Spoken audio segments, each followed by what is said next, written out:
Minneapolis. Welcome to the myTalk Roundtable on domestic violence. Here with our special guests are Brittany, Kendall, and Colleen Lindstrom. Unsupported.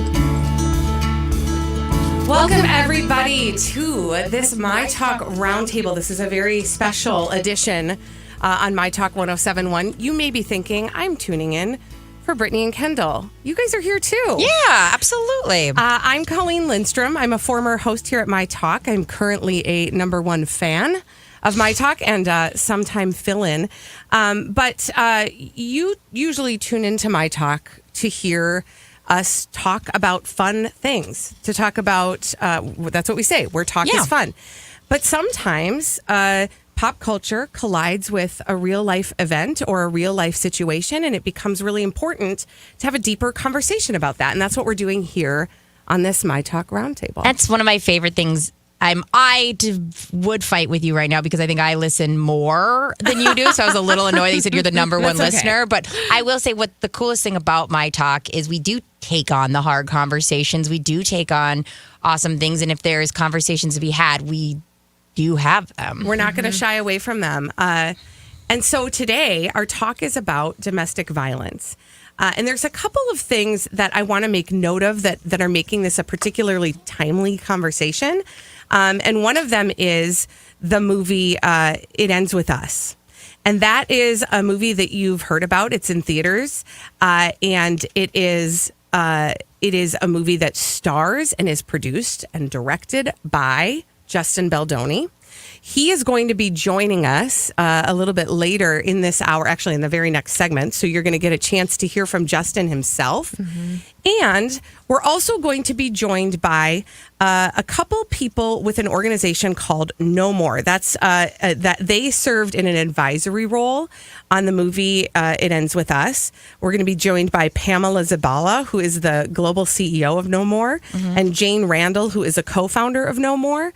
So we're going to have a lot of voices in the room in this hour talking about domestic violence. And then in the second hour, we're very excited. Jen Polzine from Tubman, which is a local organization right here in our backyard in the Twin Cities. She's going to be talking with us too about some different perspectives and ways that that we can help, and the ways that Tubman helps people who are affected by domestic violence. And so, as we're here, our initial kind of thoughts as we're getting started in this conversation, things that you're hoping to learn, Brittany, Kendall, things that you are thinking about as we get started in this deep dive. Well, first up, thanks, Colleen, so much for doing this. I think absolutely, yes. It's something, we've all been talking about, and it's what I really like about some of these things is we're going to also find out stuff where we can help out. Yeah. And for me, that's so powerful because it's so scary to hear about things that happen in your community and people and yourself, and you kind of realize a lot. And then to just have this is how we can help, especially with Tubman being here in your own community. Yeah. I think that's so powerful. Yeah. Well, and I think a lot of us, you think of domestic violence in only one way, right? It's always something maybe from a certain socioeconomic area of the community. Maybe it's something that only happens with a husband and wife. So to find out more about who this can affect, the way that things change and the narrative changes when famous people, I think of the Rihanna case. Obviously, this movie, It Ends With Us. Yeah. When that starts becoming part of the public conversation, do more people come forward? And how do we spot it in the community? How do we spot if it's happening to us? Yeah. I think that is pretty imperative with the whole thing. So I actually want to talk about one thing you just said. How do we spot if it's happening to us? Yes. That might actually sound kind of strange to certain ears, right? Right.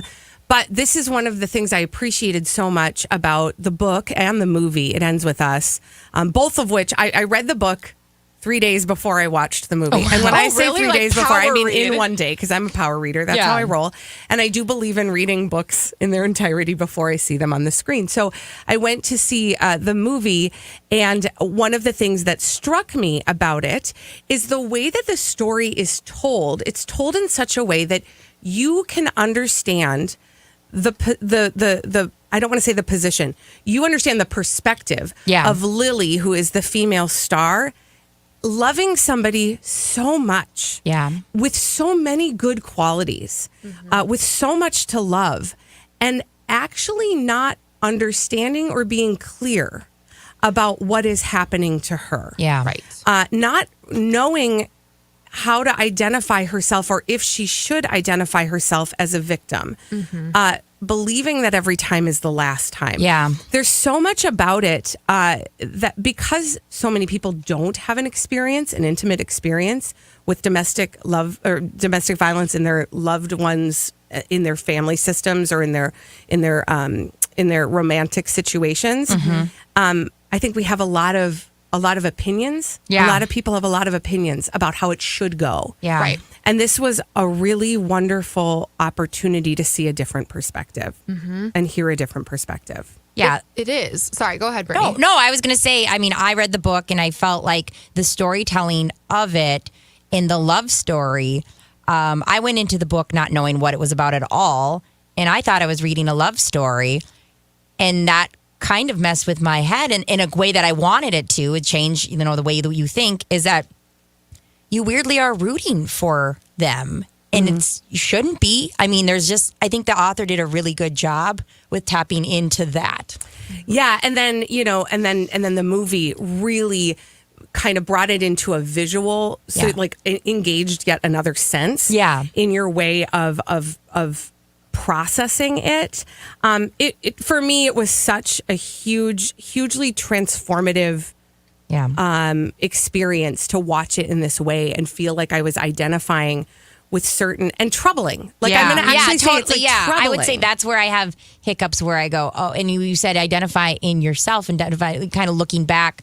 You can look back at other relationships you've had in your past, and you go, oh, that's what that was. And that hurts. That's hard. Yeah. Or it makes you look at people Totally. and think, boy, I thought it was so much easier. I thought it was so black and white. Yeah. I thought, why wouldn't it just be easy for that person to leave? And you start to see when you watch a movie, you are intimately interwoven with the lives of the people you're watching, even though in this case they're fictional characters. Right. But you feel like you know them. Yes. Yeah. And so you start to have a different experience watching a movie about something difficult like domestic violence, and you find yourself leaning into it in a different way. And that's, I think, and I'm hopeful we're going to hear more from our guests as we go on, exactly what we were supposed to be experiencing in this movie. It's with everything, it's just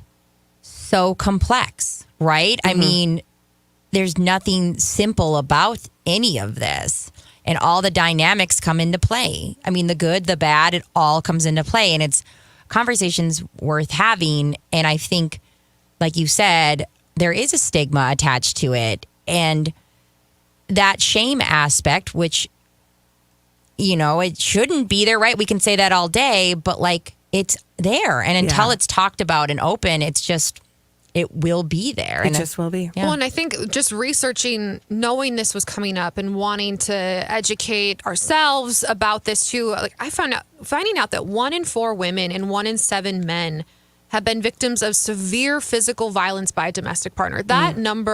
Those numbers blew my mind, and reading about how children are affected by it, and then how they sometimes go on to be abusers, and just reading about the systemic issue that we have here, and what are our solutions that we can provide as a country? We need to do better. Absolutely. It's fascinating and terrible, and hopefully can be a conversation we can continue after this. Absolutely. And to your point, Kendall, that's exactly why we're bringing this conversation to myTalk today, is because the first step to bringing something out of the dark is talking about it in the light. Yeah. And bringing it into a public conversation in a public forum, and saying words that we typically don't say out loud. this truly is a way to start to end that stigma. Yeah. And we're gonna be guided through this conversation with a bunch of wonderful guests who are very qualified to take us on this journey. I did want to mention one more thing, because I did say earlier, and then I didn't finish the thought, that the reason we do these myTalk roundtables is because there is typically some sort of pop culture reference that might make us think it's time to go a little bit deeper on a topic. But this is not only a pop culture reference. This is also in the news today. Mm-hmm. So maybe some people have heard, and if you have not, please do look into it more, about Olympic distance runner Rebecca, I think it's pronounced Cheptegei, who died at the hands of her boyfriend in an attack that happened on Sunday. Yeah. And she was just in the Paris Olympics. So this is another reason these headlines are coming up, and they're present right now, and they're present in big ways, but domestic violence is pervasive in many ways, not silent ways, in so many ways that don't show up in headlines. And that's why we're here today. That's why we're having these conversations. Here's what to expect. Yeah. Here's what to expect going forward today during our myTalk Roundtable. Brittany and Kendall are going to get back to your regular antics a little bit later in the show, but in the program. Yeah.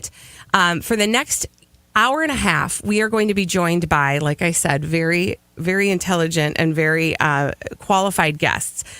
We're in the next segment going to be joined by Justin Baldoni. He produced, directed, and starred in It Ends With Us.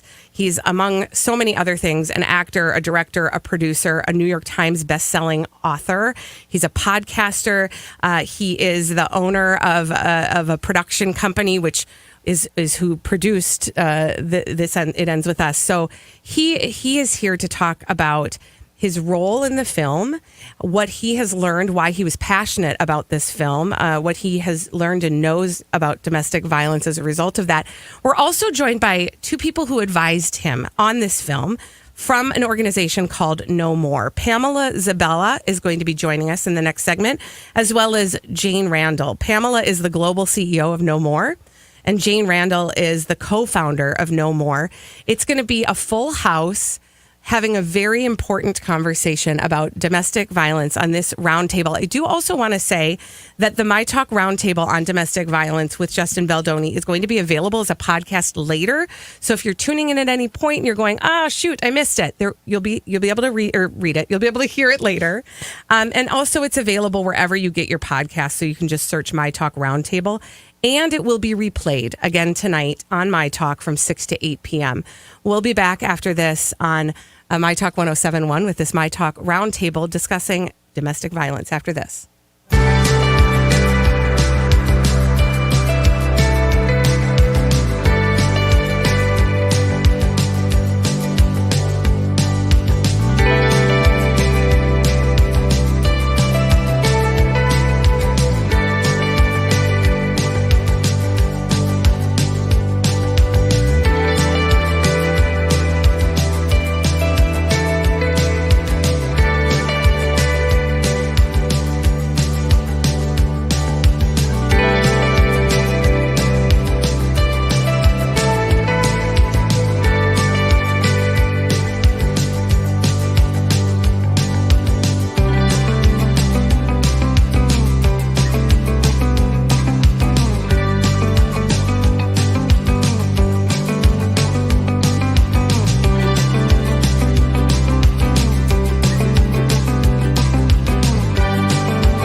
myTalk Roundtable discussion on domestic violence with our special guest, the director of It Ends With Us, Justin Baldoni.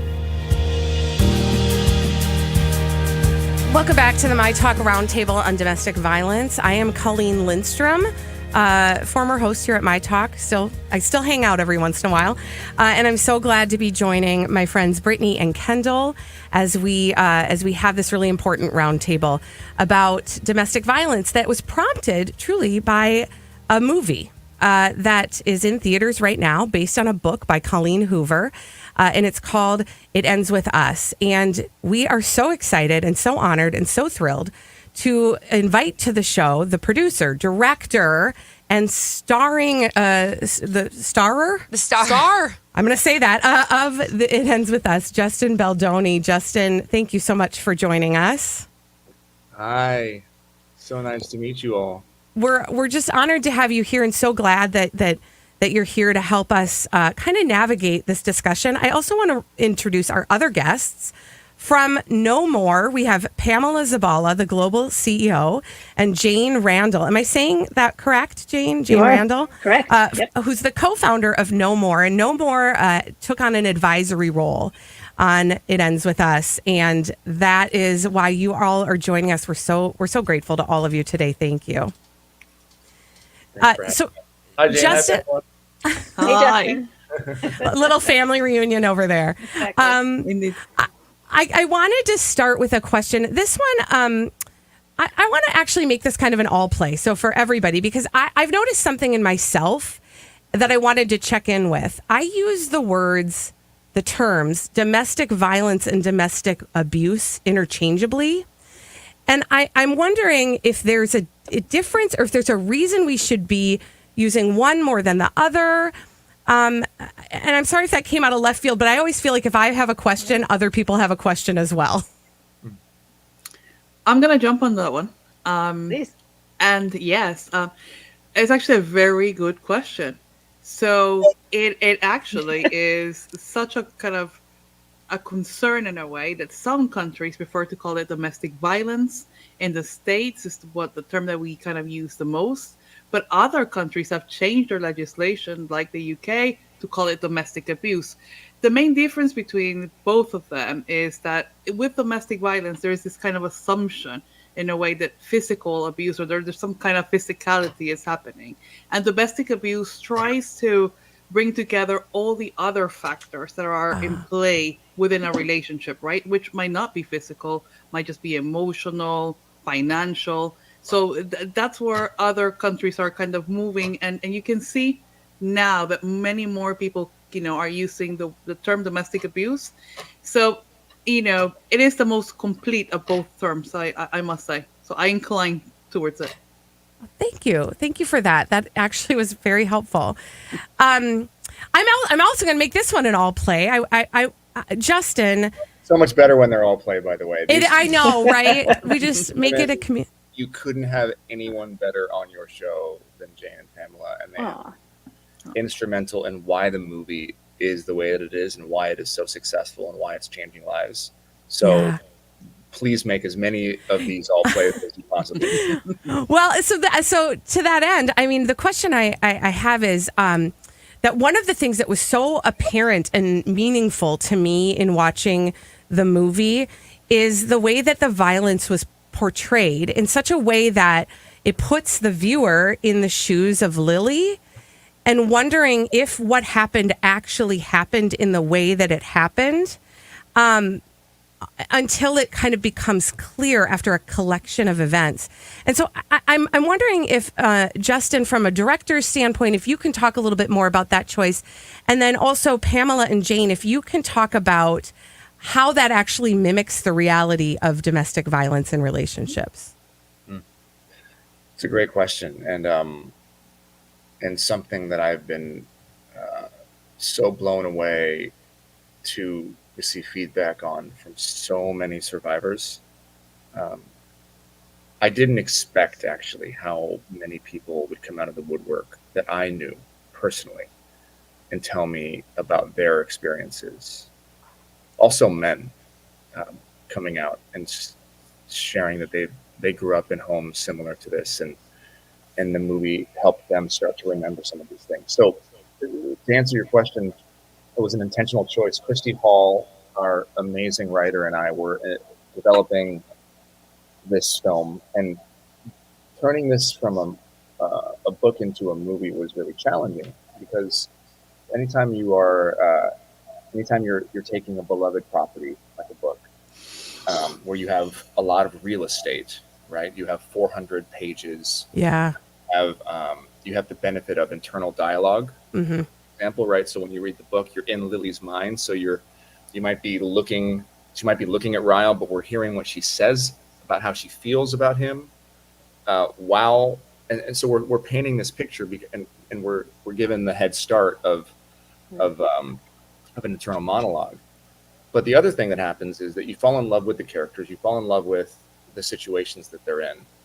But not everything can transfer from book to screen. And one of the things that we were talking about very early on was, how could we design a film where you don't judge the main character for staying the way that so many women are judged for staying? And that was my intention from the very beginning, is, okay, I didn't know how to take the book and just turn it into a movie. Yeah. Because in my mind, if we put an audience in that situation without the benefit of Lily's internal monologue, then the audience would be judging Lily. And the purpose of the film is so that we can stop asking the question, why women stay. That's the literal reason to make this movie, is to have a piece of art that you go and you view, and then whoever sees that film never will ever ask that question ever again, right? And the question will be flipped to, why do men hurt? Why are we letting men hurt these women? Why are femicides happening all over the world at alarming rates? So, backing it up, because we're in radio now, so I can give not just like 3-second answers the way that I've been doing for the last month. There was no way we could figure out the puzzle pieces to have any instance of violence or abuse happen where it needed to happen in the movie without us wanting Lily to leave the situation, run for the hills, and go to Atlas. And the movie hinges on the complexity of this relationship and the strange, almost gaslighting situation that we're intentionally putting the audience into, to figure out at the end why they are kind of wanting her to stay with him, and if she's going to stay with him. And if we're not at all leaning into the relationship with her and Ryle before she asks for a divorce, the movie doesn't work. So it was very confusing. Every way we tried to put the pieces of the puzzle together, we found ourselves in the same place, which was like, but that won't work, because the audience is going to be like, just leave. He clearly hit you. And we couldn't tell the entire backstory, because that dilutes the whole purpose of the front of the movie. And you're in this is about Lily's journey and her arc. So I was having a conversation with Christy Hall, and the reality was I had been doing some very deep therapy about some trauma in my life that I had written about in one of my books. And I had noticed how the memories were starting to come back for me, and how they were blurry and that they were fuzzy, and I was justifying. And then in my conversations with Jane and Pamela, and I asked them, is this something that happens to survivors? They started talking to me about that and how prevalent it was and how confusing it is, because you start to justify these situations and rationalize your way out of them. And then you find yourself staying in situations you should never stay in. So I've always described this film like a frog in boiling water. You're a frog, and you're slowly turning up the temperature of the water until the point where you don't even realize you're boiling. And so I pitched that to Christy, and I said, well, what if the first few instances of abuse were blurry? What if we didn't exactly know what happened? What if we shot them in such a way that we almost leaned into the fact that they were accidents? Because the intention was that this movie, the whole first half of this movie, we are in Lily's POV and we don't realize it. We're in her point of view. Sorry for this is movie talk. Yeah. We're in her point of view. So the audience is Lily, but we don't know that. We just think we're watching an objective film, but in reality, she is an unreliable narrator. And the story that she's telling herself is not true until the audience realizes that that Lily and the audience are in the exact same situation where they can no longer run from the truth, that Ryle is in fact abusive and she needs to get out of there fast. That's the moment that the movie completely turns. And that happens, of course, in the scene on the couch. And from that point on, we are watching an objective movie and we are no longer in Lily's mind. Yeah. Yeah, and I just want to say you did that strikingly well, because as a viewer, without even knowing all that went into that, that's the experience that I was having. And so it truly does come across. Pamela and Jane, you know, do you have any sort of anything to add to that in terms of, you know, how you saw it and how you advised on that? Well, Justin from the beginning was very, very intentional about wanting to make sure that the domestic violence was portrayed, I hate to say the word accurately because it's every situation is different, but as sensitively as possible and as realistically as possible. So that's what you're seeing. I go back to Pamela's comment about abuse versus violence. There are people who will go to that movie even before there's actual violence and realize that they're in a violent relationship or in an abusive relationship. There are times where you can do presentations to just a random audience and you're talking about financial abuse or psychological abuse or any other kind of sort of control, power and control, and they will realize that that's them. So it's not exactly the same situation that is portrayed on the screen in terms of the violence, but it is very much the same as this sort of light bulb going, this is not right. I guess that what I would add to that is that book first, and that's why the book was again a big success, and the movie captures really well, is this falling in love with Ryle. You're rooting for him. Yeah. You know, in both, like, you want this to work. You as you want this kind of love in a way to succeed because that's how you're feeling. You are experimenting it from her side, like the way we've all fallen in love. And, when, we don't talk too much about domestic abuse and love, but that's really how it starts, right? You trust somebody, you love them deeply enough to care so much to stay. And that is a trap, right? You love Ryle. You love him from the moment that you see him. You are rooting. He is the good guy. He's the perfect guy. Like, surely something is wrong, right? And so that is, and I think that is where the movie has succeeded, is in making people think a bit more and not just portraying physical violence for the sake of it, is to show how we all fall in the trap. We fall in our own relationships, and sometimes we fall in the relationships of others, our friends. Perpetrators charm. They charm your family members. They charm. You have sometimes people that will say, "Are you sure he did that? Are you sure?" You must be imagining that. So, yes, I think that's where the secret sauces of the story and Justin's team captured that really, really well. Just think about how Ryle interacted with Lily's mother, right? Yeah. When he first met her, right? This big, very charming guy. Charming. Well, and it does speak to how, when love is present, we want love to prevail. That is just kind of a cultural, that's just sort of a cultural normative. And so you certainly can see, I want to continue on this trajectory, and we do need to take a quick break. But when we come back, for those who are just tuning in, this is a myTalk Roundtable. We are talking about domestic violence with the director, producer, and star of It Ends With Us, Justin Baldoni, along with two advisors from No More who advised on the film, Pamela Zabala, who is the global CEO, and Jane Randall, who is the co-founder of No More. When we come back, we will continue this very important conversation on myTalk 107.1. Hey.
This is a special myTalk Roundtable discussion about domestic violence, a topic recently explored in the Hollywood film It Ends With Us. Here with that film's director, Justin Baldoni, are Brittany, Kendall, and Colleen Lindstrom. Welcome back to the myTalk Roundtable. We're talking about domestic violence on myTalk 107.1 today. Again, a roundtable is kind of a thing that we made up here on myTalk 107.1 when there is a need because of a pop culture reference or something in the news to go a little bit deeper on the topics that we usually kind of stay a little shallow on. So I'm Colleen Lindstrom, a former host here at myTalk, a current #1 fan and a regular fill-in, and here with Brittany and Kendall, who usually inhabit this regular time slot. And we're so lucky also to be joined by some wonderful guests. We have Justin Baldoni. You know him because he is the producer, director, and star of It Ends With Us. But also, listen, I got to tell you something, Justin. I have a one-page bio of you, and I would love to read the whole thing. I'm not going to. But you are, truly decorated, a best-selling author, podcaster, among so many other things. And so we're fortunate to have you here talking truly about the process and what you learned through the production of It Ends With Us. But also we are joined by Pamela Zabala, who's the global CEO of No More, and Jane Randall, the co-founder of No More, which is a foundation dedicated to ending domestic and sexual violence by increasing awareness, which is part of what we're trying to do right here, inspiring action and fueling culture change. And Kendall, I know you had some things that you wanted to kind of get to. Yeah, Justin, I actually listened to your Man Enough podcast where you specifically had Pamela and Jane on. And I thought at one point you brought up a really interesting point, all three of you did, and your co-host, about love. And we sort of ended the last segment, Pamela, with you. So I want to start this one with you. It is the root of every relationship, love. And you kind of overlook so many things. And then maybe because of that love, things turn into a violent way that maybe they wouldn't have before. Can you speak on things that you had said before about what to look for? There are sometimes, like you talked about love bombing specifically. Yeah. Is someone just in love with you? Or are they love bombing me and it's turning into something that could be a dangerous cycle? It really boils down to the intensity of how it's happening, right? A stable relationship, a healthy relationship needs to grow with time. If it's something that, will fulfill your life, are you that person that will allow that person to grow? Will that person grow with you? But if all of a sudden, it's just an unlimited amount of affection, a too good to be true kind of scenario. If you think about Ryle, for example, just as an example, it seems like he had problems with every relationship before, but Lily was the one. Mm-hmm. Right? This was a man in his early 30s. Like, what happened all of those years, before? So there are things that don't start adding up, and some of your friends, family, and other people around you might actually put those one to one together. So again, are you having some friends or family that are actually telling you this might not be right and you're not listening? I guess also is very important. You're in love with somebody, but are they starting to make comments to you about, oh, you look amazing, but that doesn't, suit you that well? And you go and change your clothes. Are you starting to cave into some behaviors to please somebody? And so I guess that this is where it starts. It might all seem too romantic. And again, this idea of romanticism, you were absolutely right, Colleen, when we were talking about this, right? Romance lives in our lives since we're children. And therefore you're fulfilling almost that destiny. So you have to get to know yourself. That's the other very important thing. And why and how are you entering into relationships, right? Making sure that you're giving your own time, that you're there, because you're going to be there for somebody too.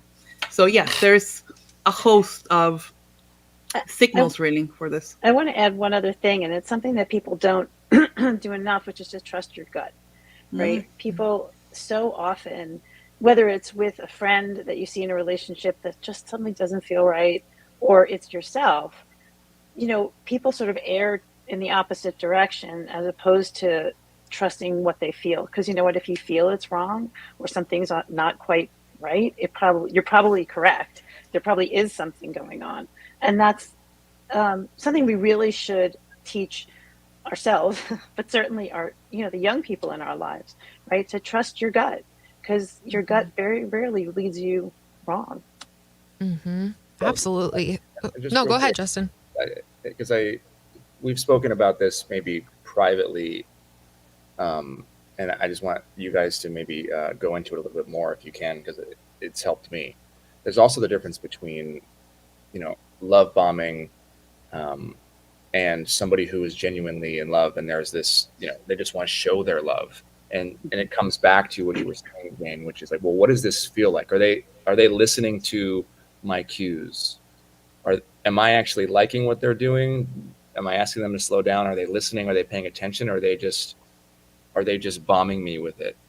And you guys have talked a little bit about that as well, and it does tie back to what you were just saying, which is like, how do I feel about what's happening? Forget about what everyone else feels about it. There's like the shining armor part of it, but like, how do I feel about that? I don't know if there's anything else you want to add to that, Jane. Well, just one thing I want to say is that when you see the film more than once, you really see the red flags pretty clearly in the relationship early on, right? It's just interesting, you see it once and you sort of romanticize it, and then maybe you're surprised. But if you see it again, I think that the red flags, whether you put them there or not, Justin, they're quite evident. Yeah, they're put there. When you see that red flag as someone who's a friend or an outsider perspective, even, we just talked about when you maybe see it for yourself, but when you see it, how do you approach that? What would your advice be, Jane? If I see it, my girlfriend, I see these red flags going off like I would see it with Lily in this film. What do you say? Right, like, do you address it head on? Right. What words do you use? I think you have to be gentle, but persistent. You start to say something doesn't feel right. Are you okay? You just sort of express the fact that you're there. Often if you go in too directly and people are going to push back. They have to get there themselves. It's one of you saw it with Lily, right? She had to get there herself. If Alyssa had said something, she wouldn't have believed her anyway. Or Atlas did say something and she didn't believe them. And so it's just a matter of starting to reach out and let someone know you're there. Pamela, do you want to add?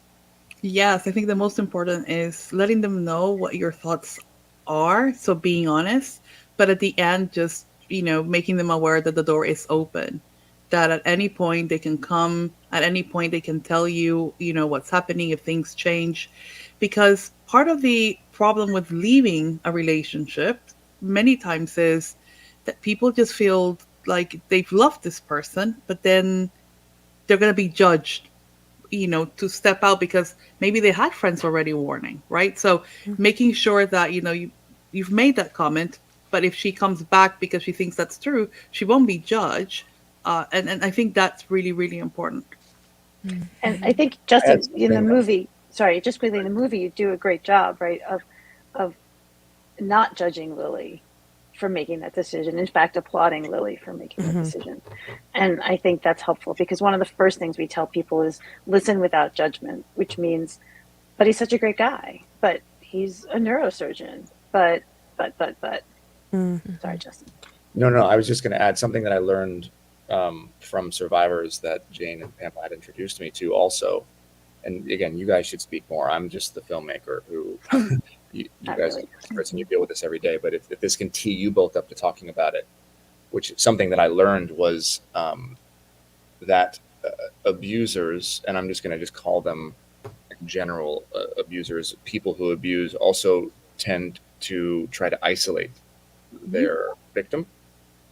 So as a friend, the stories that I heard, anytime the friend can stay in close contact, that is, even if they're watching it happen and they're letting them know they're there, from what I learned, is really important because then the door is still open always. And if someone comes in and says, I see what's happening, you have to leave him, and then the friendship blows up. No, I'm not going to leave. And they're not talking anymore. They might not think the door is open. So some of the stories that I heard where women were able to actually get out of these relationships happened because their friends were playing the long game, and not judging them for staying, and just continually, like Pamela was saying, like calling and letting them know they're here. Is there anything you want to tell me? I'm witnessing some things, because the goal of so many of these people is to isolate the victim. I think you touched on a very important point, which is, be patient. Because sometimes you just want your best friend to hear you, like grab them and like, you'll never see this person again. And that's it. But no, you can't, because that person is going through their pathway. They're trying to understand what's happening, right? And they have lived the good experiences with that person. Right. And I think that's a little bit of respect, right? In the sense that you might be getting this feeling, you might even know already that there's an incident, but this person is trying to really justify that, she's had good moments, that this person, that they're great, and they're trying to bet on that possibility. Because when we fall in love, we bet on it, right? We try to make it work. So yes, being patient and listening without judgment, that's what I would recommend, friends. It's easier said than done for every friend out there who's finding themselves in that situation.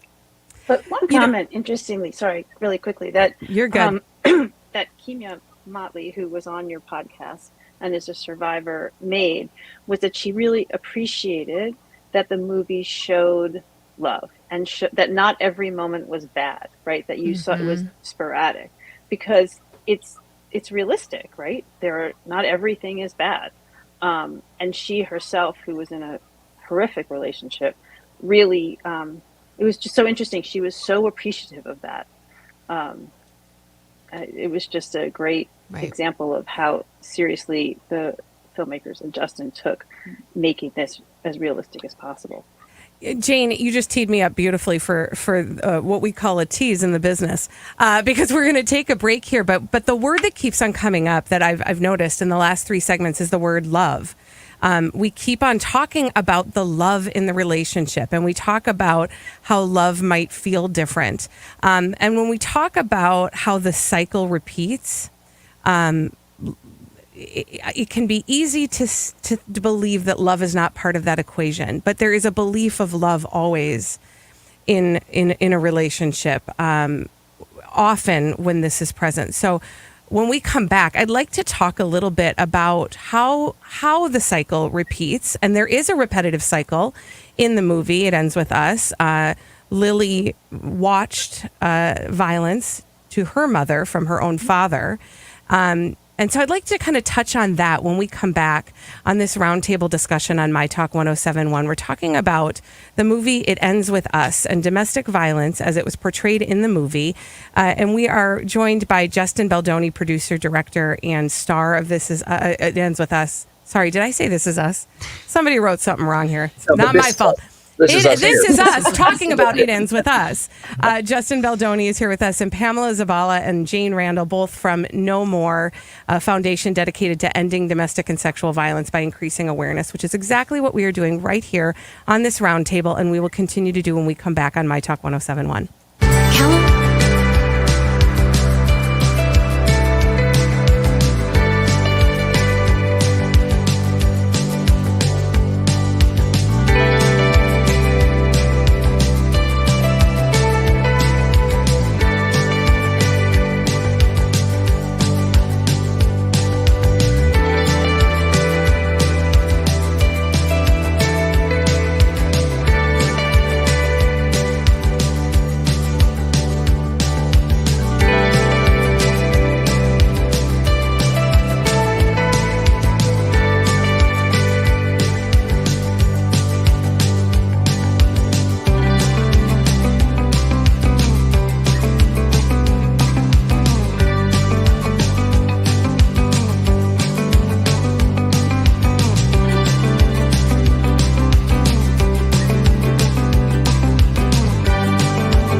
details.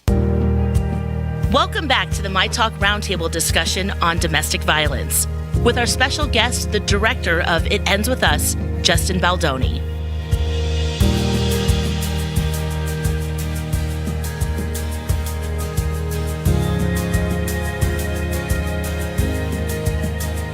Welcome back. We are in myTalk Roundtable discussion. We are so blessed and lucky to be with Justin Baldoni, the producer, the director, and actor with Ends With Us. We have the global CEO from No More, Pamela, and the co-founder from No More, Jane. Thank you guys so much for being with us today. I had a question, and I was so thankful that both book and movie dealt with the idea of a child being brought into this relationship. And it really had me asking the question, was a child something that extends the relationship, or maybe in Lily's case has them looking at it kind of objectively?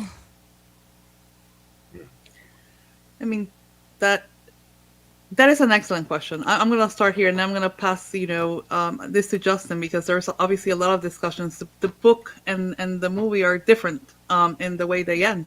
And I think that's really important. You start seeing in the book a bit of a kind of a co-parenting relationship, and you really don't know. You get a good feeling of how they depart, but you don't really know what that relationship would look like.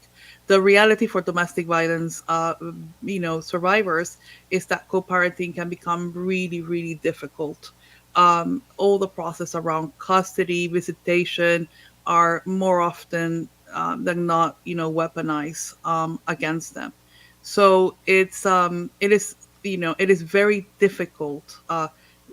The kind of the violence that maybe was present carries on in another form, whilst the separation is. And we know the separation is already very dangerous, but actually, visitation and all of that, it's really, really hard. And it's, it's something the system also has not found a way to make it really safe for survivors, in a way that, we would be pleased. A lot of homicides happen. For example, at that time, a lot of young children are murdered sometimes, in visitation. So there is, there is a lot about that. But that's but I guess, Justin, because we had this conversation multiple times, didn't we, about how this could end, and how this, and I think it was done brilliantly at the end from the team. Yeah, it was very challenging, because we wanted to honor the book. Colleen wrote a beautiful book from personal experience. And not me, Colleen Hoover. I just want anybody who's confused to know, not me.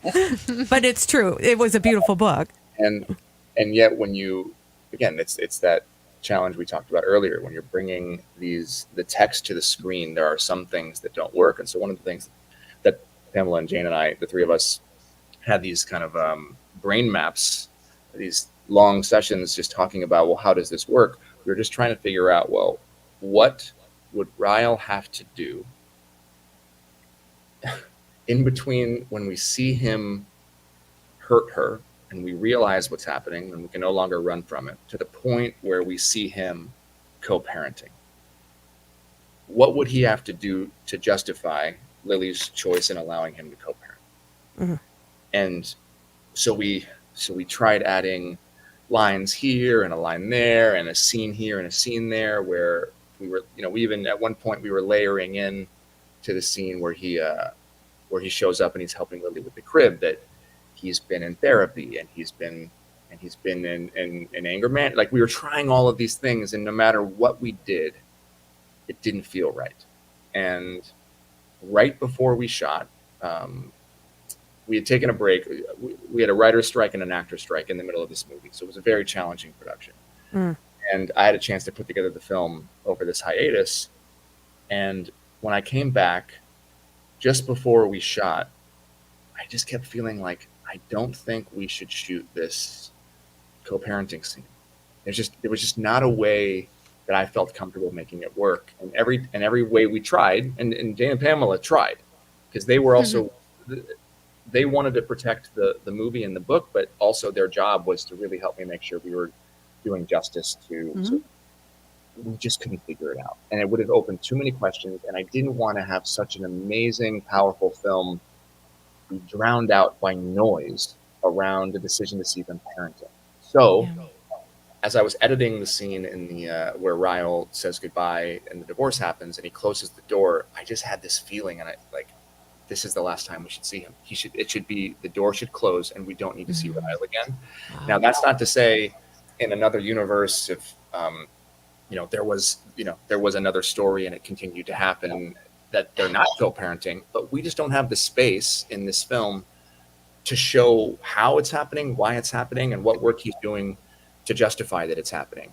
Because we spent the whole movie protecting Lily, and I don't want to just blow it at the end. So that was the decision, to not see Ryle afterwards. And we know he's in the second book. But for the movie, it just needed to be wrapped up in a bow, and he's done.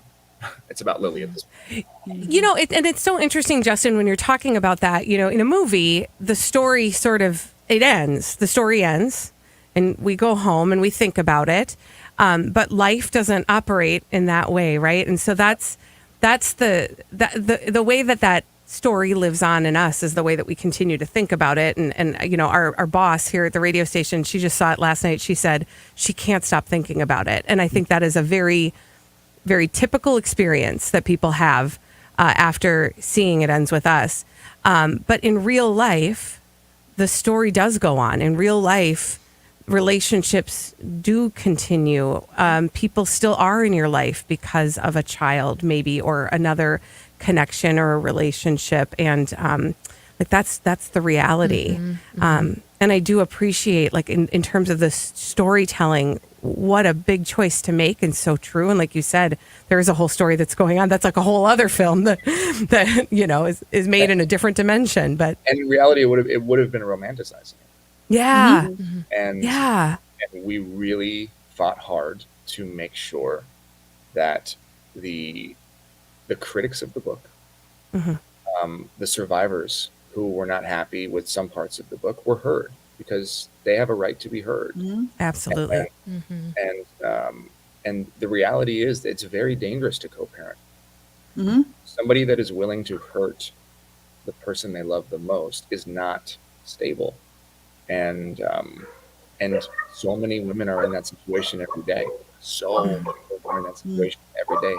And I know, Pamela and I and Jane have spoken a lot about this, but I would love, Pamela, can I tee you up with something? Of course. Go ahead. It's something that very Brittany and Kendall and Colleen, that really struck me, was early on in our development process, Pamela was explaining to me how many women don't make the choice Lily makes at the end. And why? And it doesn't make them weak, and it doesn't mean that they should be judged. There's reasons for it. And I don't know if there's a way that I could just tee you up to just chat, because it was so helpful for me as I was starting this process to understand the psychology. No, we saw it in the same story. Lily's mom doesn't make that choice. Right. And there is a whole host of reasons. A lot of people endure many, many, many years and never end up leaving. And the reasons are multiple, right? It could be just your faith that you should bring your children in a family, that they should have a father. Maybe you didn't have a father, so you're going to do everything that is possibly human to have a child for your father. So there are, again, many personal other reasons. It could be financial. It could be your religion. There is, so much to it. The love that you feel for other person that actually might wane out with the years, but you have a family to sustain. It is, again, I always ask people to make lists. I think we had this conversation about what do you make when you leave a relationship? What do you, and you get freedom, stability, and there are all of these intangible things that are great that, survivors need but actually you might be losing your home, your bed, where your children are going, their school, their clothes, everything. And you might have to lose it because your life might be at risk. And that's why many survivors like Lily make that ultimate decision. But it's not an easy. And I think that's the thing to express, right? Pamela, for their go. kids, I'm sorry. Whatever Jane. decision they. Sorry, I keep interrupting everybody. No, it's fine. For their kids, parent, whatever decision they make, they're making it on behalf of, for their kid, right? Yeah. Whether it's to stay, to keep whatever stability they feel that they have, whether it's to leave, like it's very much about. I mean, so many times parents go to great lengths to protect their children from what's happening, but the kids always know. Lily knew. They always know. Jane and Pamela, Justin, the three of you just teed up so beautifully. It was like we choreographed it for our next conversation here on the myTalk Roundtable, because we will be saying goodbye to the three of you. Don't move yet. And saying hello to Jen Polzin from Tubman, which is a local organization. And part of what they do is help with those exact transitions that you're talking about. So that's what's coming up on the myTalk Roundtable. But before we go, I just want to say thank you, truly, from the bottom of my heart, not just for being here with us today, but for telling this story in such a real and an impactful way that actually put people in a position of compassion. Just by the telling of the story, it put the viewer into a position of compassion and maybe choosing to understand something they may not understand in a different way. And so on behalf of us here at myTalk, and I would imagine of many victims of domestic violence, truly cannot thank you enough for the time, thought, energy you put into the telling of the story. It Ends With Us. Justin Baldoni, director, star, producer of It Ends With Us, Jane Randall, co-founder of No More, and Pamela Zabala. I want to make sure, who's the global CEO of No More, that you can you tell people the website to No More so that they can do their own research, learn more about the organization, ways that they can be involved further? Please visit nomore.org. You're going to get a host of resources that came with the movie.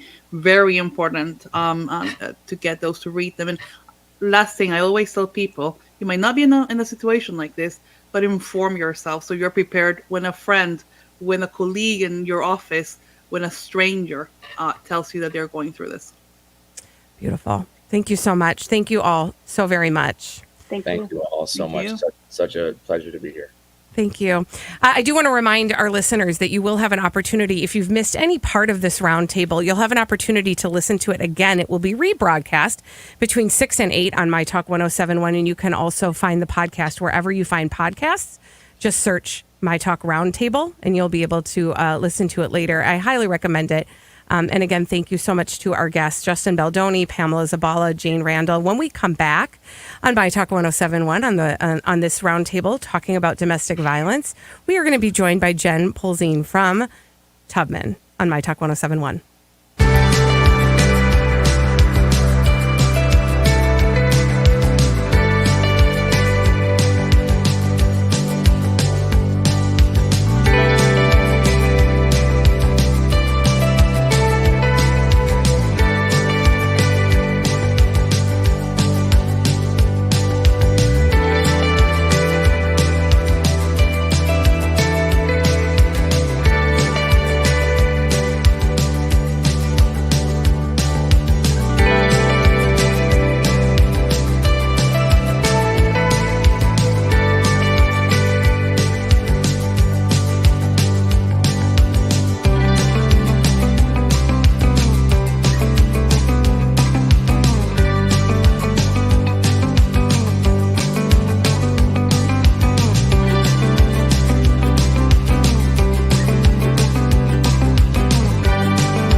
to the myTalk Roundtable on domestic violence.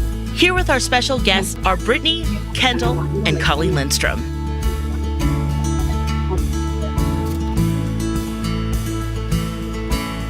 Welcome back to the myTalk Roundtable, talking about domestic violence on myTalk 107.1. This is an opportunity for us to take a deeper dive on something that is sort of in pop culture, in entertainment. That's what we traffic, and that's what we talk about here on myTalk 107.1. I'm Colleen Lindstrom. I still am around. Brittany and Kendall. Quit demoting yourself. Oh, it's fine. You are a host here at myTalk 107.1. Colleen, round of applause. It's been awesome to have you here on the Brittany and Kendall show. Thank you. And we've been really blessed to have Justin Baldoni for another segment. Thank you so much, Justin, for staying. That was my bad. I was like, bye, Justin, but then you're still here. So thank you. I'm so glad you're here. I'm so glad you're here. I was a little confused for a second, but I'm happy to stay because I wasn't sure. I was about to say Listen, I'm a little rusty at the microphone, so it's my bad. But here we are, and what we wanted to talk about, Brittany and Kendall and I talked a little bit in the break about the choice to take on a role like Ryle. So we're talking about the movie It Ends With Us, and your character of Ryle. So not only were you the star of the movie in the character of Ryle, but you also produced and directed the movie. And the character of Ryle truly does embody all the things that we talked about. Somebody who seems too good to be true. There's a lot to love about Ryle, but there's also the red flags. And then he is the perpetrator of violence on the woman he loves. And so how is it to take that role? Right. I mentioned, Justin, that I listened to your podcast, Man Enough, and you addressed this by something that I had not heard. I hadn't read your book, and you'd said, like, hey, I've been only on the outside perspective. I've never been the abuser. I've just seen it from the other side. That's got to be a gut-wrenching thing to go, okay, not how am I going to be this person? Did you really have to look at Jane and Pamela to say, I want to make sure I'm doing this justice? Oh, that was the only way that I was able to do it from the beginning. I wrestled with this a lot because, I didn't want to ever do something that could hurt the chance of this film having the impact that I just had this gut feeling that it could have from the very beginning. So at any given point in time, I was willing to step off as a director or an actor. And yet there was something that just kept calling me to do it. And I was in this rare position where my company controlled the rights long before it was a big hit. At the time, Colleen had, emailed me and suggested that I play Ryle. And so here I was just like, can I do this? Should I do this? I just didn't want to hurt the film. That was always my, it's like, I don't want to do anything that can hurt the potential for this movie to have impact. Because from the very beginning, it was, how can we create an experience where that one person in the audience can realize that she is the lead? Yes. And maybe make a different choice. So that was the intention from the beginning. So me putting myself in this movie was terrifying to me because I didn't want to hurt that. So when the time came, I said to Jane and Pamela, I need your help. I don't know. I don't want to play this character in a one-dimensional way. I don't want to play him like a villain. I don't want to play him. I want to play him in a way where women can feel like they know this person in their abuser, or in that ex-boyfriend, or in their father, or in their current husband. And so how do I do that? And so we talked and we talked and we talked. I met with survivors. I talked to the women in my life. Far too many of them have been in situations like this. And something that was very helpful for me, both as a filmmaker, but also as an actor, was Jane and Pamela invited me in to basically listen to a court-mandated group for perpetrators. And I got to be a fly on the wall and kind of be in these Zoom meetings where these men who had done significant harm to women and people in their life were being held accountable by a mediator and by each other. And that was really helpful for me also to understand the psychology of these men. So it was all of it.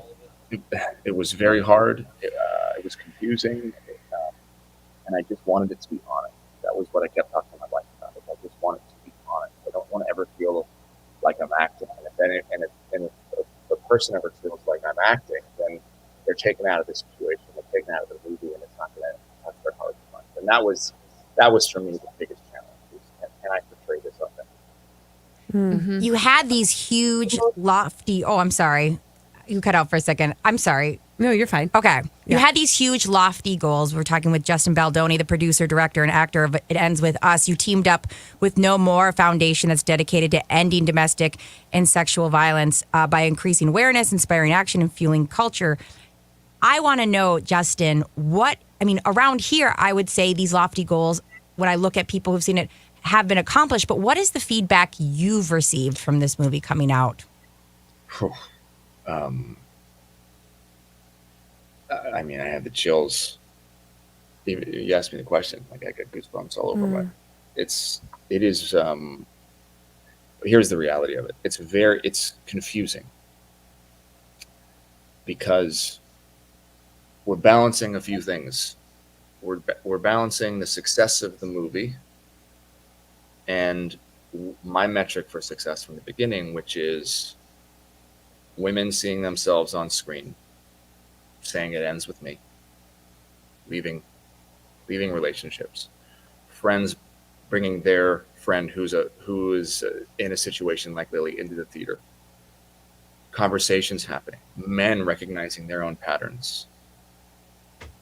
I'm overwhelmed by the amount of people in my own life who have reached out to me, unbeknownst to me, who have been in situations like Lily. So on one hand, I've been moved to tears multiple days and nights reading messages from people that I love dearly, like close friends. And on the other, the reality that they're in is heartbreaking and it's hard to celebrate. Yeah. So the juxtaposition of those two things. Because I approach it, and I have approached it like a nonprofit. And the whole point of a nonprofit is that the goal is that in 10, 20, 30, 40 years, the nonprofit doesn't exist. Mm-hmm. So it's very strange when you mix a film, which of course you want to have commercial success because everyone benefits from it. I benefit from it individually. My ego can benefit from it. All of the superficial parts of me and my company benefit from it. And then the reality of it is the why behind why we make it is to have that impact. And the fact that it's having so much impact or that so many people are being seen is just conflicting because it makes me want to double down and say, well, this can't, it ends with us. It can't just end here. There has to, much more has to be done. This can't just be a movie that gets released in time and then like everybody moves on and it's like, okay, well, we did some good. It is a endemic, persistent. It's everywhere. It's an issue it's everywhere. Femicides are growing around the world. Men are not being held accountable in the way that they need to. And this is an issue that just one movie isn't going to fix. So that's what I'm trying to explain in my jumbled up words. It's like, it's amazing. The movie's had tons of success. People are feeling seen. They're leaving their relationships. And I'm kind of left in this strange feeling of like, wow, it's working. And I'm heartbroken that it's working. Yeah. Way worse than I thought it was. Right. I have friends reaching out to me saying like, they were in this situation and they never told me. Yeah. Like the shame of the like, it's a shame that this movie had to happen to start conversations to begin with. And yet at the same time, it is starting these conversations. We're here having one right now and holding that all together. It's beautiful. It's just a strange position to be in. And when I tell all my actors this, when I direct a scene and when we're looking at a scene, what makes a scene interesting in a film is that there's two opposing truths happening at the same time. And it's the friction of those truths that creates an amazing scene. And the reality of our situation right now is the two truths are that this movie needed to exist. And also, I wish it didn't. Yeah. Yeah. And we have to do more. And that's why we partnered with No More from the beginning. That's why they're doing incredible work over there. I know you're about to have somebody on who's doing work locally. And that's the whole point of making art. In our business, we always say like, oh, well, we're not saving lives. We're not curing cancer. Like, it's just a movie. And I've always, kind of joked to these people that say this, well, maybe we're making the wrong movies. Because what if we could? And that was what was so important about the book, is that it did save lives. It did make a difference. And this movie could do the same thing, and it is doing the same thing. And that's why, when my good friend Dan Seaman reached out and asked me to come and talk to you three, I said, absolutely, because this is what it's about. This is the type of press that we should be doing. This is all of the conversations that should be surrounding this film, is how can people feel seen? How can we help men not become rile? How can we help the women that are in the situation like Lily get help and get out? Nothing else matters. Yeah. Yeah. Well, before we say goodbye, Justin, I do want to ask you, because like you said earlier, in a junket, you get typically like 60 seconds or less to answer any question or to say anything. And I just don't want you to feel like you've left anything unsaid in this forum, because that's why we're here, to give you that opportunity to truly leave it all out there. And so if there's anything that you want to share, I know that just puts you right on the spot, right? Because your brain is probably like a little hamster wheel trying to come up with something. But I want you to know that this is a space where we want you to be able to say what you have to say, what you want to say, what needs to be said. Oh, that's so sweet. I feel like we've done that. I think that Jane and Pamela added so much to the conversation, and thank you for letting them join me. Here's what I'll say, and it's not exactly this film related, but it's very sweet. When I was approached to be on your show, and as you can imagine, there's been an influx of media requests. Dan reached out, and my career started when I started telling stories that moved my soul, because I wanted other people's souls to be moved. And one of those stories was Zach Sobiak, whose documentary I made over 11 years ago, right there in your hometown. Still very close to his family. Shout out to Laura and Rob and Amy and Sammy and everybody. And it was the telling of Zach's story that really, I believe, kind of ignited my career and what I wanted to do with my life. So when Dan reached out, it was almost an immediate yes, but I had to, of course, clear it with all the publicists and everything. Now, for anybody who's familiar with Zach's story, at the end of the film that I made a movie called Clouds, which you can rent on video on demand. It was on Disney for a few years. But at the end of the film, there's a Z, because that's how he let everybody know that he was okay. There was a Z in the clouds. And this was a real Z that happened when his friends Amy and Sammy took a picture one day. So Dan asked me to be on the show. I go out and I'm having a conversation with my wife, and I look up and there's a Z in the cloud. And I mean this was like an you couldn't deny it. It was a Z. It was we used CGI to create the Z in the movie. This was like a CGI Z. And I was like, oh, Zach wants me to do this. Absolutely. And I only say that because it is a confirmation that I am sure that there is somebody listening right now who needs to hear this conversation that you three are facilitating, because this is what's important. And so that's why I'm all in when these types of things happen, because the conversations that you three are having right now, you are using what you do beautifully, which is your art, your platform, to make a difference in somebody's life. And that is the most noble form of art. So with that, I just want to say thank you three for having this conversation and for wanting to talk about the things that matter and the reasons we made the movie, because that's more important than anything else. That's how truer words could not be spoken. Justin Baldoni, it has been a true pleasure. Thank you so much. Thank you for taking so much time with us, and also for what you've brought, to the screen, for what you've brought to our lives, what you've brought to these these hours. You're welcome to stay if you'd like, but I know you're a busy guy. I'm actually on vacation with my family. Well, get vacationing. Oh, Yeah. you should do that. Get out there and do it. I'm on, Justin. but thank you all so much. And I just want to say, this was a group of.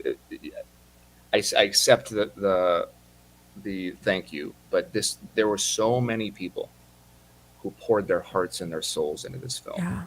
Yeah. And this, number one, this wouldn't have happened without Colleen giving me the blessing. The actors were amazing. Blake was incredible in this film. And my writer, Christy Hall, our producers, like, everybody was on board with the why behind this movie. So this was a collective we effort, with hundreds and hundreds of people that never get named or get noticed when they make art like this. And so to any of them that are listening, I just want to say thank you, because people put their hearts and their souls into this film. Well, we thank them as well. And to you, Justin Baldoni, thank you so much for spending this time with us here on myTalk 107.1. Thank you so much. Be well. Be well. Bye, everybody. When we come back on the myTalk Roundtable talking about domestic violence, and we're so happy to have joining us Jen Polzine from Tubman, a local organization, talking really about, we've been talking about domestic violence in a broader sense, but really with some ways that people can actually be helpful and what it truly looks like to leave a domestic violence situation. I also want to remind people that this myTalk Roundtable will be available. We're rebroadcasting it from 6 to 8 here on myTalk 107.1, and you will also be able to find it on podcast. So if you're just tuning in, you say, oh my goodness, oh no, I missed everything. You didn't. You can always go back and listen. And when we come back, we'll have Jen Polzine from Tubman on myTalk 107.1.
This is a special myTalk Roundtable discussion about domestic violence, a topic recently explored in the Hollywood film It Ends With Us. Here are Brittany, Kendall, and Colleen Lindstrom. Welcome back to the myTalk Roundtable on myTalk 107.1. We're talking about domestic violence here on myTalk 107.1 today. So one of the reasons why we started doing these roundtables so many years ago, and by the way, I'm Colleen Lindstrom. Brittany, doing an excellent job leading the team. Oh, thank you, Colleen. Thank you, Kendall. Thanks for letting me squat on your show. That didn't sound good. Brittany is actually going to be right back, but Brittany is also here with us, and we are welcoming a guest in just a moment, and I'm gonna tell you all about her. But one of the reasons why we started doing these roundtables so many years ago was because there are just times we talk about entertainment, we talk about pop culture, goofy things, Hollywood gossip, all the things. And then there are moments when we are served up an opportunity to go a little bit deeper on something that really, truly does matter.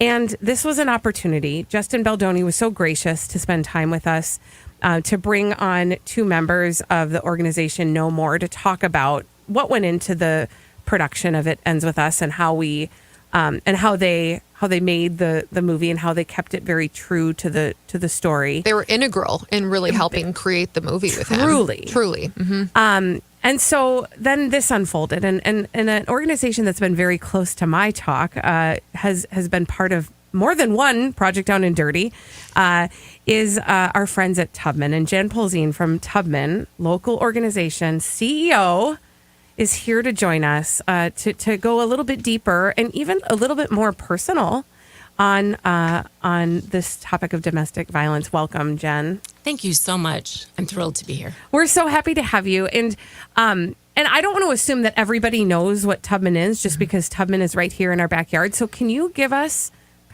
just sort of an elevator speech? It can be longer than it can be a long elevator ride. It's a tall building. It is a tall building. We're going all the way up. It's like Grey's Anatomy. We're going to be in there for a while. About what Tubman is and what you do. Yeah, Tubman, everything that we do is all about helping people move from fear to freedom. And by helping people experience safety, hope, and healing. And that can be from relationship violence, homelessness, mental and chemical health challenges, trafficking, all of those issues. And really the common denominator is trauma. And we know, we've talked in the last hour plus, you all have been talking about the prevalence of relationship violence and the fact that, some statistics are even higher, that 1 in 3 women and 1 in 4 men may experience physical or sexual violence at some point in their lives. We also know that 75% of people who are experiencing relationship violence are under the age of 25. And when you say that, I just think, I think everybody immediately puts themselves in the mindset of a 20, like I remember 25. It was just recently. It wasn't. but you remember what life felt like at that time and how confusing it was. And in general. Yes. In general. And to feel so lonely in an experience, a scary experience like that and not know who to turn to. And Tubman is a place that people can turn to. Absolutely. And we serve nearly, a little under 20,000 people every single year. It's people of all genders. It's youth. It's adults. It's families. It's people who have used violence. And we do that through safe shelter and longer-term housing, all kinds of legal help, mental and chemical health services, and all kinds of youth services. Wow. Whether that be prevention in schools. You and I were talking a little bit about your high school experiences with Tubman as a student. And it's a youth drop-in center at a local mall. It's all kinds of services to really help people move forward in their lives. And I'm curious, Jen, we just got done talking to Justin Baldoni and talking about It Ends With Us and just how that is such a big part of the conversation right now. Do you all see an uptick in calls or in drop-ins with people when something really large in pop culture happens? Do you see, I'm not saying that there's more of it because of it, but do people reach out to you more when they hear about it? Yes. And I think there's the door is opened a little bit for people to have those conversations with their friends, with their family members, teachers, social people in their world, in their faith communities, at their jobs, all of those things. One piece and one crucial opportunity that I would have loved, the movie did such a beautiful job talking about all the human complexities and the messiness and the love and all of those things, the generational aspects. One piece that I think is really helpful for people to realize is safety planning. And that was an opportunity that I would have loved to have expanded on a little bit in the film. Yeah. Is that when we see Lily and her decision to leave, and certainly it was a painful, heart-wrenching decision for her in the film, and yet we know that it's really complex. And there are a lot of factors to consider. And she had a pretty smooth go of it. I'm so glad you brought that up because I do want to talk about that. My earliest understanding of Tubman was when I was in high school. That's when I learned about Tubman. And I do just want to mention the reason that came up is because it actually bears noting. Jen, you've been a part of the Tubman organization professionally since the mid-90s, which is such a huge testament to the wonderful work you do there. And you've been there in multiple capacities. But in the 90s, when I was in high school, that's when I learned about Tubman. And that was my understanding of what Tubman did so well was help people make those safety plans and get out as safely as possible. Because that's the piece, to your point, that maybe wasn't part of the movie or part of the story It Ends With Us, based on the book written by Colleen Hoover. That wasn't the safety plan, the way to leave safety or safely when you're a victim and the person who has damaged or hurt you is still in the ether, is still around in the world, figuring out how to get as far away as possible when you've got ties to the community you're in, et cetera. It feels nearly impossible. And Tubman, part of what you do is make that possible. Mm-hmm. Can you talk a little bit more about what kinds of things people need to think about when they're making a safety plan that you also assist with at Tubman? Absolutely. And in all fairness, right? 2 hours. Yes, 100%. So hard to talk about such a deep big topic. Yeah. And something that is different in every single situation. bet. We heard that from the folks at No More and from Justin, right? Yeah. Every situation is different. There might be some commonalities. And because every situation is different, we need to realize that all of those options are going to be different for people, right? So there's the safety planning in the moment, and we'll talk a little bit about that. Yeah. But then there's all of the different things that might be useful to someone. For some people, maybe they do need a safe place to stay temporarily. Maybe they do want an order for protection. But so often we think of, you need to get to a shelter, or you need to get an order for protection. You need to call the police. And for many people, those are the right steps for them.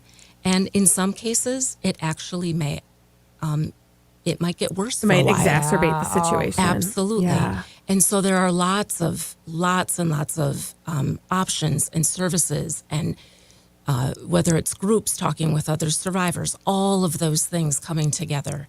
And there are ways to be safer, even if you're not ready to leave or end your relationship. So a safety plan is something that is tailored to you and your family. There are things that you can do even with kids is really, really young, you know, when they're just talking and walking. Yeah. All the way up through youth. There are, you know, it's things like, how do we have a code word in language? Where is the safe place where we can go?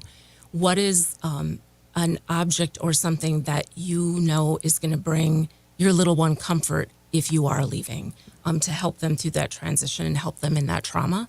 But safety planning is also the hardcore logistics stuff, right? It's things like, what are the documents that I need to take with me? It may not be safe for me to have a card or a brochure or have Tubman's website in my browser, in my computer. What are some of the things there? What about technology? How are there, if I'm on the same cell phone plan, Oh, yeah. you know, Find My Phone can be really great when you've got a kid who's just learning how to drive and they're going to a party. Yeah. Might not be so great if you're finding in a your friend controlling relationship in or that something. kind of relationship, right? The financial things. What are some of the, how can you help document some of the things, starting with, you know, the incident that happened and starting to really make a plan, start that paper trail, all of those For things. legal reasons, et cetera. And you mentioned, my mind always goes to a place of my child. And I can't even imagine how scary that is, because even by law, can you take your child out of the... I mean, when somebody's thinking about these things, are there laws around or helpful or some things you need to know that you can, emergency situation, take your kid out of the home because it's their, child too? Yeah. You can. And then let's talk with folks who are experts in those legal matters in the statutes to help you figure out the longer term solution. But yes, you absolutely have the right to escape the violence in the moment, find safety, catch your breath, and then work through it. That's just so amazing to know. And that going to your, because that would be a big fear, is just, you wouldn't. You'd imagine like that doubt would paralyze you from doing anything. Absolutely. To begin with, right. If that's, there's. And especially when that's what your partner who's being abusive is telling you. Exactly. Okay, so, if you leave, I will kill you. If you leave, I will make sure you never see your baby again. Yeah. So I want to talk about that. We're talking with Jen Polzine, CEO of Tubman, a local organization. We're talking about domestic violence here on this myTalk Roundtable. And I want to talk about one of the things we heard about in the last hour when we were talking with Justin Baldoni from the movie It Ends With Us and the members of the No More organization who helped advise on the film. They talked about the isolation, the very intentional and calculated isolation that people who are victims of domestic violence are sort of corralled into. I want to talk a little bit about that and how Tubman helps kind of put that back together when we return on this myTalk 1071 Roundtable, talking about domestic violence on myTalk 1071.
myTalk Roundtable discussion on domestic violence.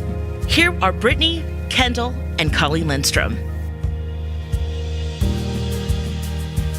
Welcome back to myTalk Roundtable. We're talking about domestic violence today on myTalk 107.1. I'm Colleen Lindstrom. I'm here with Brittany and Kendall.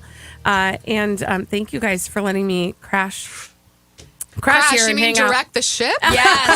Colleen, It's been- stop. yeah. It's an honor to have you here. You've done so many of these, and you're doing a wonderful job. Well, and to your point, we started doing myTalk Roundtables many years ago when we found that there were times where pop culture brought us an opportunity to go on a deeper dive, to talk a little bit more than just our frivolous kind of high level Hollywood gossip. And this is just one of those occasions. The movie It Ends With Us made a huge splash. And at the root of that movie is a conversation about domestic violence. And so we spent the first hour of this program talking with Justin Baldoni, the director, the star, the producer of It Ends With Us, and then two members of the organization No More, about how they advised on the film. And now this hour, we're so fortunate to be joined by somebody who knows this organization so very, very well, Jen Polzine from Tubman, talking about kind of what's right here locally available as a resource, as a haven for people who are experiencing domestic violence and so many other things. But Jen, first of all, thank you. Thank you. And we're just going to keep you for the rest of this hour. We're clear. We're just going to keep going. We talked about at the very end of the last segment, we talked about something they referenced earlier in the show about how people who are victims of domestic violence are very systematically and in a calculated manner isolated. And maybe the person who is acting in violence toward them cuts them off from friends and family members in one certain way, or makes them think a certain way about the people in their life. And that is part of what makes it so hard to leave those situations. And what do first of all, how do you kind of navigate that? And then how do you at Tubman help put that back together? That's a great question. So the isolation in the last segment, or in the first top of the hour, you all were talking a little bit about love bombing, and how it feels so, it's a new relationship. You're in love with this person. Everything is just, it's got that glow, right? And you want to spend more and more time with that person because it's new, it's fresh, you love them. And then some of those signs that can sometimes happen, and love bombing doesn't happen in every abusive relationship, right? Mm-hmm. But it is something that now we've got that language to describe. It's a sign. It's a sign, absolutely. Mm-hmm. And the isolation can be really gradual, or it can be, I just love you so much, I don't want to share you. You can, you know what? You can see your family. Let's make new traditions, just us. And so it's a way of you feel even more special sometimes, that this person loves you so much they want to spend all their time with you. And that isolation also plays into the gaslighting, right? The stuff that you start to wonder, did that really happen? Am I crazy? I don't, Right. And that's something that really was portrayed so well in the film. Beautifully. Right? Is that you come at it from the perspective of a person who's in that. And this is also the part, I'm sorry, I'm totally interrupting you, but I'm so excited by this conversation because it's the thing I think a lot of times people don't take into account when they say the thing, just leave. Like it's a just. Yeah. It's the awareness of the person who's in it they're not always as aware as you would imagine of what exactly is going on. Right. So it's not that easy. We saw it in the movie when it was like, oh, baby, you just fell down the stairs. Yeah. What happened? You just fell down the stairs. I would say that the isolation and the why don't you just leave, right? Mm-hmm. It's intentional. Yeah. And some of the ways to break through that are to think about even just sometimes if I say the thing out loud and say that this is happening in my relationship, then I might have to do something. It's about real. Then it makes it real. It's It real. makes it Isn't real. that so true? If I name it, if I speak my truth, Yeah. then it makes it real. Or if I tell somebody close to me, there's going to be accountability that's going to be real. Right. Yeah. And then it's going to be about what am I going to do? And I don't know what I'm going to do yet. I'm just still in the stages of trying to figure out, is this happening? Is it not? How do I leave? How do I figure out all the logistics? Yeah. How do we separate our stuff, or if we own property together, or the kids, or the car, right? Pets. We talked about pets. Yeah. How so many times women don't want to leave. Obviously, if you have children, but with your pets, you're like, if you're doing this to me, Right. who's to say what you're going to do to our dog? Yeah. Knowing Absolutely. that it's important to me. Are there things that people with pets can you help them? Absolutely.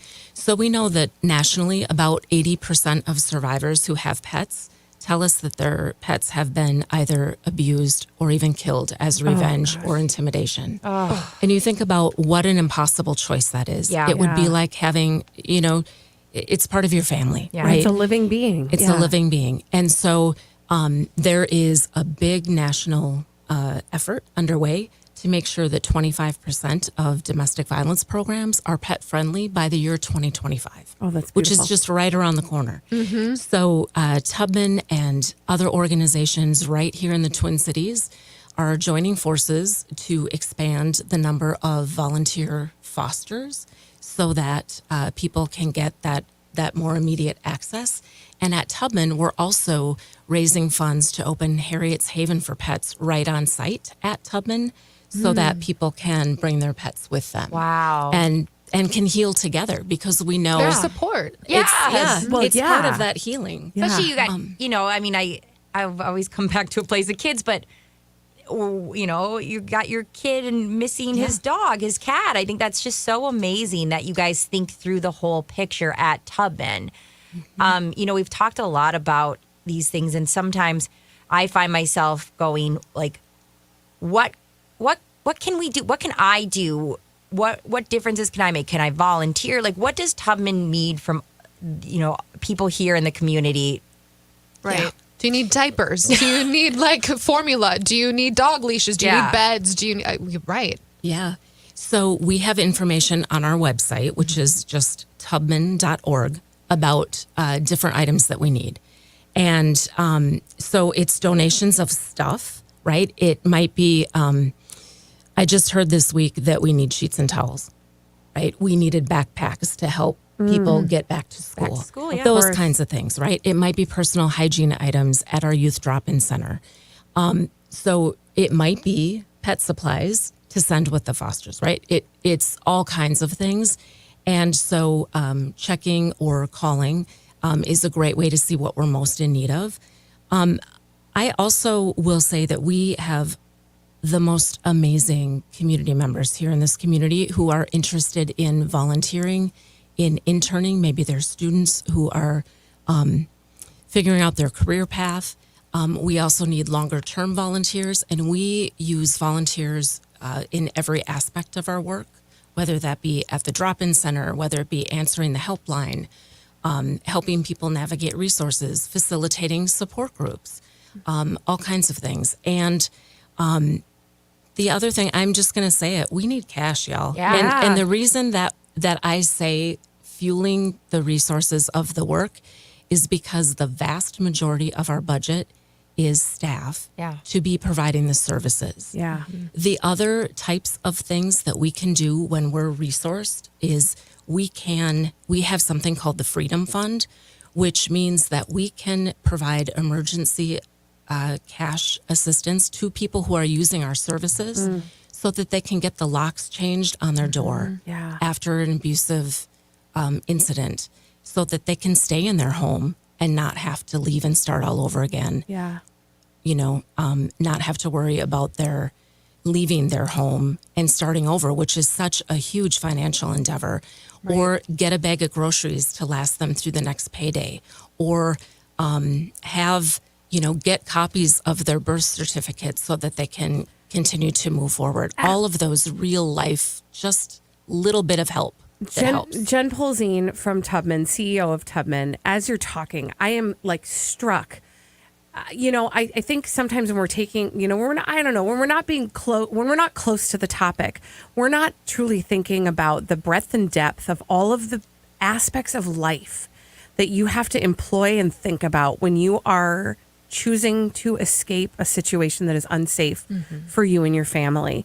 And I imagine at Tubman, you call on truly people from all different professions and modalities, from lawyers to social workers to therapists to, I don't know, to advocates like who can speak on behalf, right? Group facilitators, translators, youth workers. Yeah. So as I'm thinking about this, maybe there's somebody in the audience with some sort of special skill, and they're thinking, I want to be a part, like I want to give my special talent, whatever that is. That's something that, sometimes money is not always available for people to give, but absolutely a talent their or a thing, time, their time, knowledge, and notary. expertise. Notary. Oh my gosh, right? Yeah, you don't even think of these things when Financial you're not advisors. in the situation. The things that you've already brought to light here that we have been privileged to not have to think about is amazing. I want to give a shout out to our incredible staff who provides amazing training, both in orientation and overview. We go through all of the criminal background and the application process and all of those things to make sure that we're helping to keep the people we serve safe, and to make sure that people are not unintentionally maybe reinforcing, right, so that it's relevant to the people that we're serving. And so there's a great training program. People would be supported throughout that process so that they can really make that impact. It's so wonderful. Jen, we asked Jane and Pamela from No More a couple questions earlier that I want you to be able to answer them too, because they're so specific to this situation. One is, if you see it in yourself or you see a friend that you think, are they in a domestic violence or an abuse situation? One, what can you say to them to help this conversation, how you can be there for them? And two, on a broader level, how do we kind of start to slow down and hopefully stop this cycle? Those are big questions and important questions. Thank you for asking them. So the first thing is, I would just reiterate to say, you don't have to have the perfectly phrased question, right? You can just say, are you okay? I'm worried about you. And you can, based on what they share with you, you can go a step further and say, I'm noticing some things and I'm scared about your safety. And if someone doesn't want to talk about it, to be able to honor their choice and their autonomy as they're sorting through it, to say, it's okay, just know that I'm here. Just know that I'm here for you. And then be there. And then be there. Yeah. And then I think there are some other really just basic messages that we can reinforce. You're not alone. The abuse isn't your fault. Oh, amen. And there are places, Tubman and other organizations in this community, that are there to help. Yeah. And just can be there any step of the way. And then to be able to just have those resources when you're ready. If you want to talk, I can help connect you. And then you don't have to worry about, am I going to say something wrong? Can they, right? Like we can help make that safety plan with the survivor, because it's all about what the survivor wants and needs, and the choices that they want to make. And they really, it's a phrase we use all the time, but they really are driving the bus. Yeah. Right? Like, we've got the maps. An analogy you might like, we've got the snacks. Yes. Right? We've got the map. We've got the, like, we're there to help co-pilot to make sure that there's gas in the car.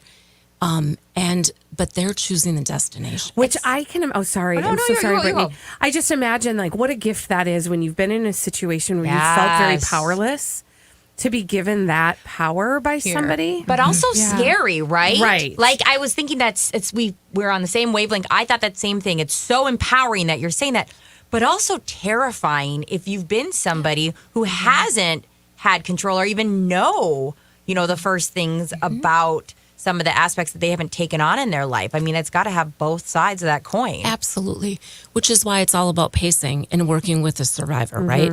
And being able to say, it's okay, you got this. Or if you don't know how to do that, that's cool, let's figure it out. Yeah. So beautiful. Jen Polzine from Tubman. I want to say thank you. I'm just looking at the clock, and I know I've got a bunch of things that I want to make sure everybody knows. Yeah. But in this moment, I just need to say thank you again, not only for being here with us, but truly for the work that you do and have done for Tubman for all these many years. It is such important work in our community, and such important work for people who are suffering and feel powerless. And it's an honor to get to do it. And I say this all the time. We get to have a front row seat to hope. Yeah. Oh. And we see people making these enormous changes in their lives. And it's pretty amazing. Yeah. So, and we need everyone, all of your listeners, right? That's the other most important thing that people can do is be an ambassador. I love it. Jen Polzine from Tubman. Can you shout out the website one more time so that people know? So Harriet Tubman is our namesake and inspiration. So the website is simply tubman.org. Thank you so much, Jen Polzine. I also want to say thank you to our first hour guests. If you missed any part of this, you can still listen to it. Justin Baldoni from It Ends With Us, the producer, director, and star of the movie. And then we also had Pamela Zabala and Jane Randall from the organization No More with us in the first hour. If you missed it, you can go back and listen to the podcast. Just search myTalk Roundtable anywhere you get your podcasts.